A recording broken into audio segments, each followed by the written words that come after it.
Bonjour à tous, c'est Edjawan. Aujourd'hui, on se retrouve pour parler du match France-Finlande. Donc, qui s'est soldé par une défaite de l'équipe de France 2 buts à 0. Voilà, ça faisait 16 matchs que l'équipe de France n'avait plus perdu. Donc, d'un côté, voilà, il vaut mieux que ça arrive comme ça en match amical. Comme ça, au moins, ça fait un record voilà, qui sort de la tête. Parce que des fois, ce genre de stade peut, on va dire, mettre la pression et faire qu'on peut des fois perdre aussi bêtement. Donc là, c'est heureusement que ce soit dans un match amical. Voilà. Donc contre une équipe de Finlande, en fait, qui a été vraiment très réaliste. Voilà, en fait, l'équipe de France a. Déjà, le premier problème, c'est que le joueur qu'on a le plus vu, c'est le fils de Lilian Thuram. Donc voilà, donc déjà, juste petite parenthèse là-dessus, c'est déjà très bien qu'il soit arrivé là parce que je n'ai pas le souvenir que il y a un fils d'eux qui a déjà été en équipe nationale en France. Voilà, j'ai pas le souvenir que, on va dire, quand le père était un bon joueur, que le fils y soit aussi. Voilà, parce que vraiment, pour les fils de Zidane, au final, qu'ils n'ont pas été en équipe de France. Donc voilà, je sais pas si, en tout cas, d'après ce que j'ai connu dans le foot, j'ai pas le souvenir que c'est déjà arrivé. Voilà, c'est la petite parenthèse, donc c'est pas que bravo à lui. Ensuite, le problème, c'est qu'on a vu que lui, c'était celui qui avait le plus d'envie, mais moi, en première mi-temps, je me suis demandé est-ce que les joueurs de l'équipe de France faisaient pas en sorte de lui donner le ballon pour qu'il marque. Et on dit qu'ils ont tout fait pour essayer qu'il marque. Et je pense que ça a été ça le premier problème, au lieu de jouer vraiment collectif, j'ai l'impression que je jouais que sur lui. Donc je sais pas si ça a été fait exprès ou pas, parce qu'en deuxième mi-temps, ça s'est un peu changé.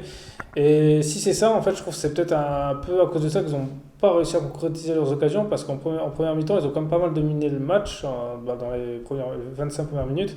Ils dominaient vraiment pas mal, et au final, voilà, donc c'était une domination stérile, hein. Il y avait des tirs, tout ça, mais tout était au-dessus, les occasions n'étaient pas franches, donc c'est là qu'on a vu qu'il manquait vraiment un joueur genre comme un Griezmann ou un Mbappé, voilà, qui peut faire la différence, parce que en collectif, ils arrivaient à passer, mais au final, le dernier geste, c'était pas ça.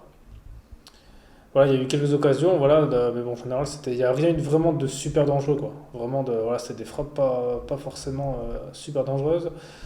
Et ensuite, donc là, ensuite, ce qui s'est passé, c'est que là, il y a eu la Finlande qui a eu un contre, voilà, donc qu'ils ont occupé un ballon et qui ont été marqués un but. Donc voilà, sur leur seule occasion, la première occasion du match pour eux, ils marquent. Alors ça a été vraiment quelque chose de très réaliste parce que c'est pas forcément évident, justement, quand on est une équipe qui se fait dominer et d'aller sur leur première occasion marquée. Voilà, c'est que le joueur était très réaliste. Par contre, sur ce but, pour moi, déjà le vrai fautif, c'est l'anglais. Parce que quand on est défenseur et qu'on se fait semer à la course par un joueur qui a le ballon, alors qu'on part à côté de lui et que l'autre joueur, c'est pas non plus un joueur qui est réputé pour être un super sprinter, je pense que là, on peut se remettre en question. Et à mon avis, lui, avec un joueur comme ça, je pense que l'équipe de France n'ira pas loin parce qu'il suffit que s'il tomberait sur un joueur qui va beaucoup plus vite que lui, par exemple quelqu'un comme Neymar. Donc c'est pour ça que lui, pour moi, c'est pas vraiment un défenseur d'avenir pour l'instant. En tout cas, il faut vraiment qu'il déjà, ce qui améliore sa vitesse, et puis même il est au duel, il aurait pu faire quelque chose, tenter, voilà, au final. Donc je pense pour là-dessus, il est un peu responsable.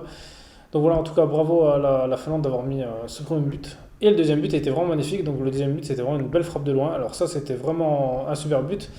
Mais par contre, sur ce but, pour moi, les deux fautifs sont Nzonzi qui, on le voit, il regarde le ballon, il fait rien. Donc le joueur a vraiment le temps d'ajuster sa frappe. Et Mandanda, parce qu'il la touche presque. Et je pense qu'il fait pas le geste juste pour l'arrêter, que peut-être un vrai gardien d'un niveau dessus l'aura arrêté parce qu'il la touche quand même. Et donc il y a moyen. S'il la touche, c'est qu'il y a moyen de l'arrêter. Mais son plongeon, je trouve, était un peu spécial et je pense qu'il n'a pas fait le geste juste. Mais par contre, bravo au joueur d'avoir marqué parce qu'un but comme ça, il faut déjà le cadrer. Franchement, il a mis plein de lucarne. Franchement, c'était vraiment un super but. Et comme ça montre que la Finlande sont comme des joueurs qui sont bons. Voilà, en fait, ils sont concentrés. C'est des joueurs, je pense, qui étaient appliqués et ce que la France n'a pas fait parce que la France a eu aussi des occasions comme ça. Et au final, ils étaient tous au-dessus. Donc, c'est ça qui montre un peu, je pense, l'état d'esprit. À mon avis, la France, ils se croyaient peut-être trop sur deux. Donc, ils se disent, allez, vas-y, on tente, on n'est pas concentré. Et voilà. Ensuite, la deuxième mi-temps, alors la deuxième mi-temps était. Alors, il y a eu des changements, donc il y a eu Pogba qui est sorti. Donc, c'était un peu dommage parce que même si c'est vrai qu'il était. Voilà, bon, c'était pas un grand Pogba, mais je pense que ça aurait été bien de le laisser jouer parce que vu qu'il joue pas beaucoup à Manchester United, ça aurait été bien de lui laisser un peu de temps de jeu justement, même s'ils ont deux trois matchs après, parce que je pense que lui, justement, physiquement, il doit être préservé, déjà vu qu'il joue pas. Donc, je pense que ça aurait été quand même bien de le laisser pour l'histoire qui remonte son talent parce qu'on peut dire ce qu'on veut sur lui, mais il a, c'est quand même lui qui a mené la France à la victoire finale en finale de la Coupe du Monde. Donc je pense qu'il mériterait quand même un peu plus peut-être de considération et histoire que Deschamps le relance un peu justement. Ensuite, donc Griezmann a fait quand même pas mal de bien parce qu'on voyait qu'il était comme un cran au-dessus des autres, hein. Voilà, il a fait quand même quelques dribbles dans la surface. Bon, il a pas marqué, il a eu des occasions, malheureusement, c'est dommage, il aurait pu marquer en fin de match. Voilà, c'est passé à côté, mais bon, il a quand même tenté. Voilà, c'était un peu dommage. Martial aussi, voilà, les rentrées ont vraiment fait du bien. Donc voilà, après, Deschamps qui dit bon, c'est qui défendait beaucoup, que c'était un bloc bas l'équipe de la Finlande, je suis d'accord, mais bon, c'est pas une excuse. Je pense qu'on peut, il y a toujours moyen de passer ça, parce que par exemple, dans la plupart des championnats, quand les leaders affrontent des équipes en dessous, en général, c'est tous des blocs. Je veux dire, quand Paris ils affrontent une équipe, en général, derrière, c'est full défense toujours. Donc, ça, pour moi, c'est une excuse, mais après, ce qui a bien montré, ce qui a manqué dans ce match, c'était qu'en gros, il y a vraiment montré un joueur qui percutait, quoi. Et quand Griezmann est rentré, ça a un peu changé, justement. Et c'est ça qui manque à l'équipe de France, c'est que tactiquement, en fait, s'ils n'ont pas un joueur qui passe à lui tout seul, qui crée des ouvertures, eh ben c'est pas bon. C'est pas bon. Le jeu collectif est pas super bon. Même le joueur qu'il y avait là, c'était pas exceptionnel. Donc voilà, c'était un peu, c'est un peu dommage dans le sens où il y a vraiment une dépendance voilà, de joueurs. Donc je trouve ça comme dommage parce que sur le papier, il y avait comme une équipe qui était meilleure que la Finlande. Voilà, il y a comme des joueurs comme assez bons. Donc c'est un peu dommage. Bon, après c'est comme ça, voilà,